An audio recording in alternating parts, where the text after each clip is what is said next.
اعوذ باللہ من الشیطان الرجیم بسم اللہ الرحمن الرحیم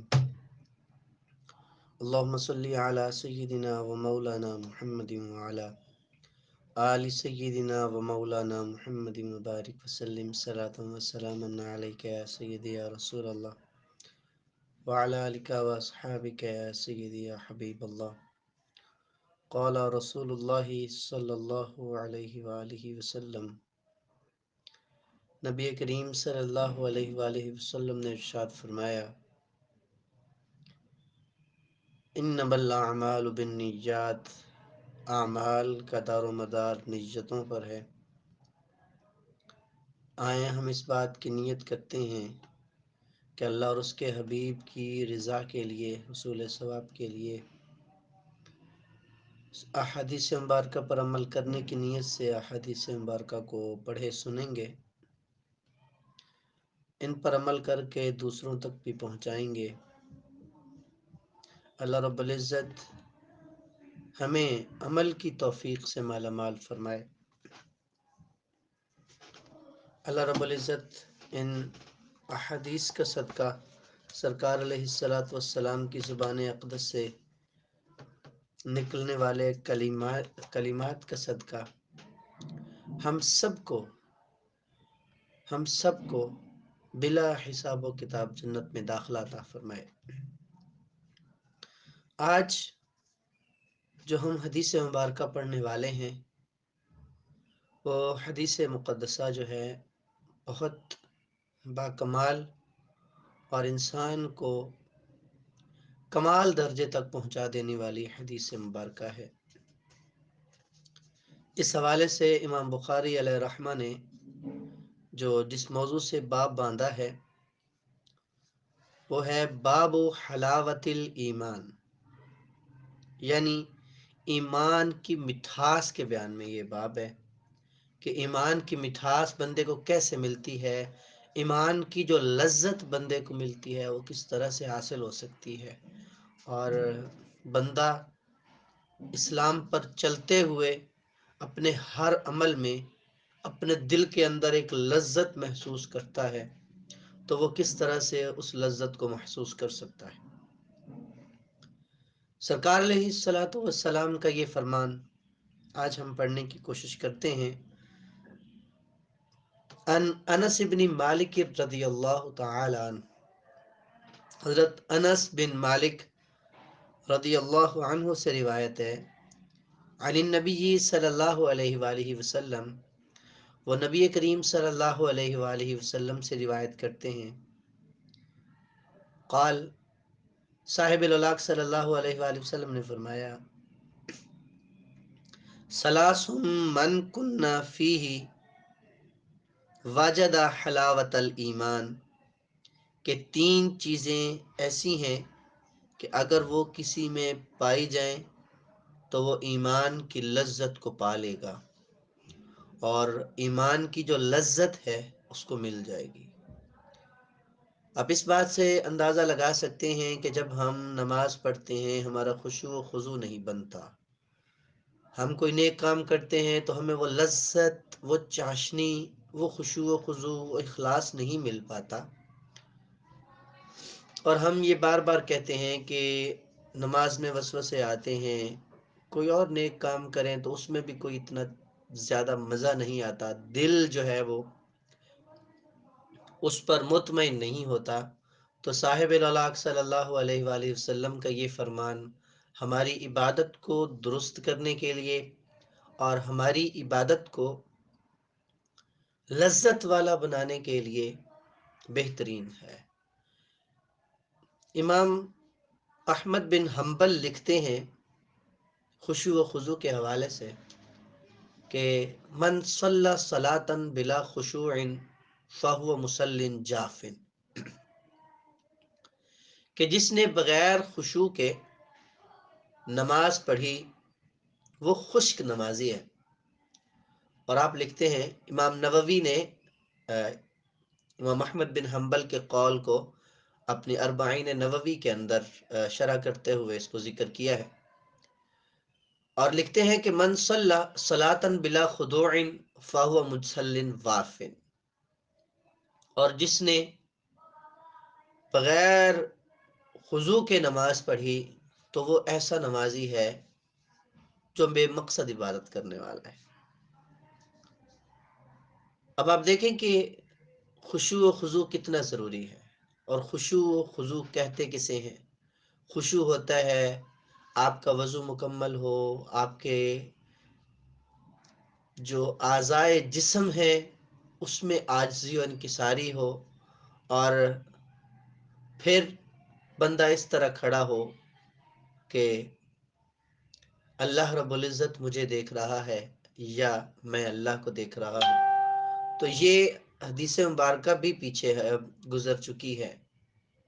تو یہ خشوع ہے، اور خضوع کیا ہے؟ خضوع یہ ہے کہ دل کا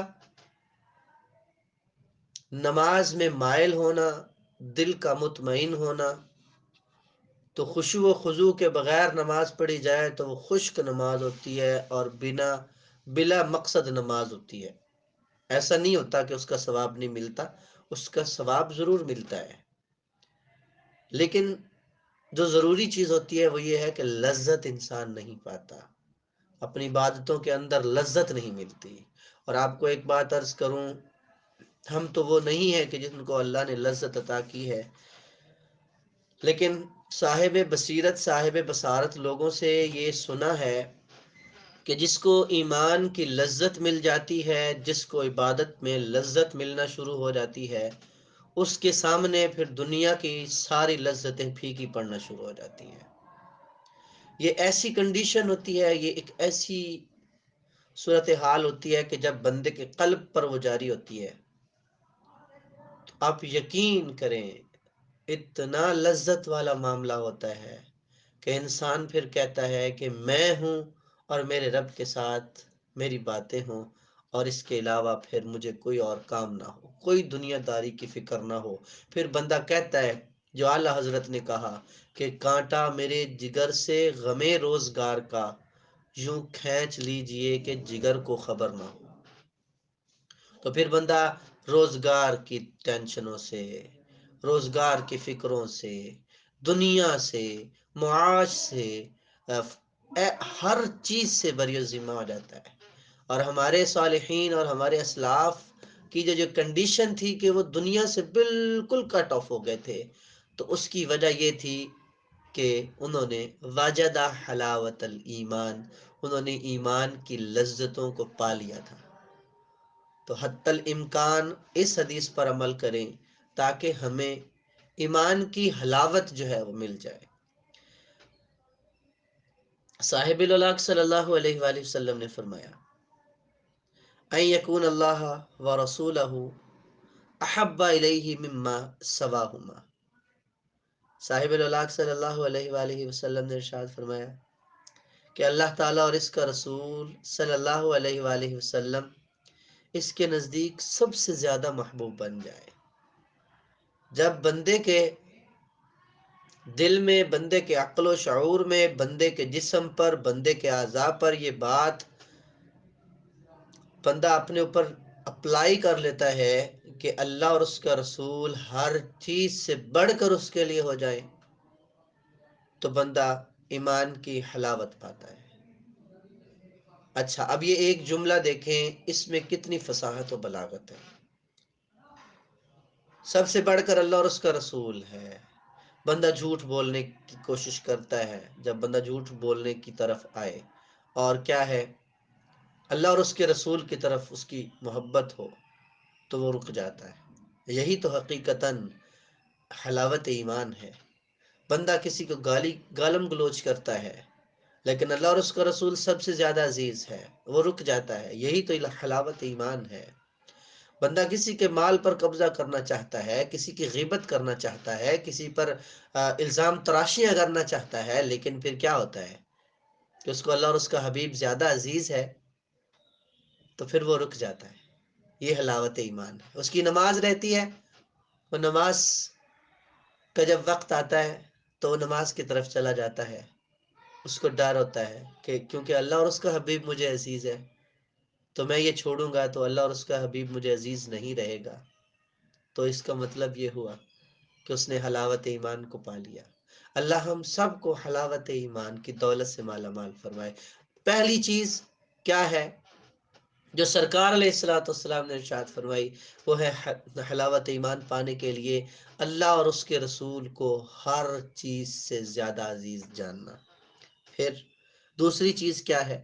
وَأَن يُحِبَّ الْمَرْءَ لَا يُحِبُّ إِلَّا لِلَّهِ، دوسرا یہ کہ وہ کسی انسان سے محض اللہ کی رضا کے لیے محبت رکھے۔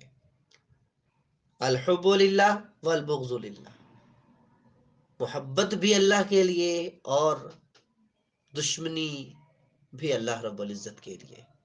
تو صاحب الاولاق صلی اللہ علیہ وآلہ وسلم نے فرمایا نا کہ کسی سے تعلق رکھے، کسی سے محبت رکھے، کسی سے چاہت رکھے تو اللہ اور اس کے رسول کی رضا کے لیے۔ تو جس میں یہ عنصر پایا جائے گا تو وہ حلاوت ایمان کو پا لے گا۔ آپ دیکھیں والدین سے محبت ہو تو اس لیے نہیں کہ میرے والدین، نہیں، اللہ اور اس کے رسول کے لیے، ٹھیک ہے، اللہ کی رضا کے لیے اپنے والدین سے محبت رکھیں گے نا تو پھر کیا ہوگا؟ آپ کو اس کی حلاوت ملے گی، مٹھاس ملے گی۔ بیوی اپنے شوہر سے صرف اللہ کی رضا کے لیے محبت کرے، اپنے مقاصد کو پورا کرنے کے لیے، اپنے جو ہے نا وہ ضروریات کو پورا کرنے کے لیے، یا ایک زندگی کا سرکٹ چلانے کے لیے اگر وہ اس سے محبت کرتی ہے تو یہ کوئی اتنی فائدہ مند چیز نہیں ہے۔ ہاں، اللہ کی رضا اس نے حاصل کرنے کے لیے یہ سارا کام کر لیا کہ اللہ کی رضا حاصل کروں گی، کیونکہ میرے محبوب علیہ الصلوۃ والسلام نے ارشاد فرمایا ہے نا کہ جس نے اپنے خاوند سے اپنے خاوند کو خوش کر لیا تو اللہ بھی اس سے راضی ہے۔ اس مفہوم کے حدیث ملتی ہیں، اور سرکار علیہ الصلوۃ والسلام نے یہ ارشاد فرمایا کہ وہ عورت کہ جو دنیا میں رہتے ہوئے اپنے خاوند کو خوش رکھے اور نماز پنجگانہ کی بہت اچھے طریقے سے ادا آوری کرتی رہے تو اللہ رب العزت اس کی مغفرت فرما دیتا ہے۔ جب اللہ کی رضا کے لیے بیوی اپنے شوہر سے محبت کرے گی تو وہ ایمان کی حلاوت، ایمان کی مٹھاس کو پہنچ جائے گی، ایمان کی مٹھاس پا لے گی۔ آخری چیز جو اللہ کے پیارے حبیب، طبیبوں کے طبیب صلی اللہ علیہ وآلہ وسلم نے ارشاد فرمائی، یاد رکھیں میرے محبوب کریم صلی اللہ علیہ وآلہ وسلم وہ طبیب ہیں جو ظاہری بیماریوں کا علاج بھی ایسے کرتے ہیں کہ لوگ حیران ہوتے ہیں، اور باطنی بیماریوں کی کاٹ اور باطنی بیماریوں کے حل کے لیے بھی ایسے ارشادات دیتے ہیں کہ بندہ حیران رہ جاتا ہے۔ اور یہ فرمان انسان کے دل کے امراض، اور وہ بھی جو حلاوت نہیں پاتا، جو گناہوں کے مرض میں مبتلا ہے، ان کی درست آوری کے لیے یہ سرکار علیہ الصلوۃ والسلام کے فرامین ہے۔ آخری وہ چیز کہ جس کے ذریعے سے بندے میں ایمان کی حلاوت آ جاتی ہے، فرمایا وَأَن يَكْرَهَ أَن يَعُودَ فِي الْكُفْرِ كَمَا يَكْرَهُ أَن يُقْذَفَ فِي النَّارِ۔ صاحب الاولاق صلی اللہ علیہ وآلہ وسلم نے فرمایا کہ وہ کفر میں لوٹنے کو اس طرح برا جانے جیسا کہ آگ میں ڈالے جانے کو برا جانتا ہے۔ بندہ اپنے ایمان پر قائم ہو، ایمان پر نو کمپرومائز ہونا چاہیے۔ ایمان بندے کا جب تک کامل ہے اس میں حلاوت ایمان رہے گی۔ یا ایمان کامل کیسے ہوگا؟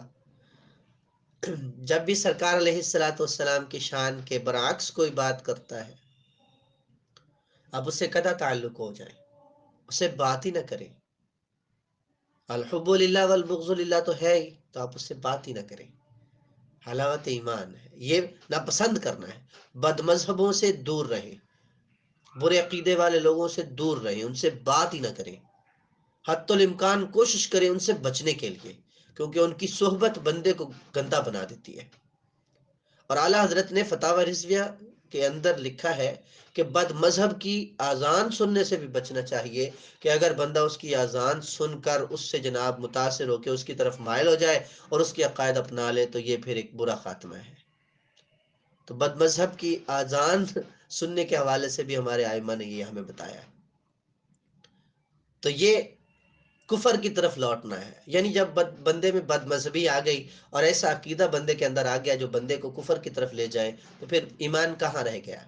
تو اس بات کی احتیاط ہم نے کرنی ہے، اس بات کی بہت زیادہ احتیاط ہم نے کرنی ہے۔ یہ میرے محبوب علیہ الصلاۃ والسلام کی ایک ہی حدیث مبارکہ ہے جس میں سرکار نے فرمایا، جس نے یہ تینوں چیزیں پا لیں اس نے ایمان کی حلاوت کو پا لیا۔ اللہ رب العزت اس فرمان کے صدقے سے ہمیں ایمان کی حلاوت نصیب فرمائے اور ہمیں ایمان کی سلامتی نصیب فرمائے۔ آمین بجاہ النبی الامین۔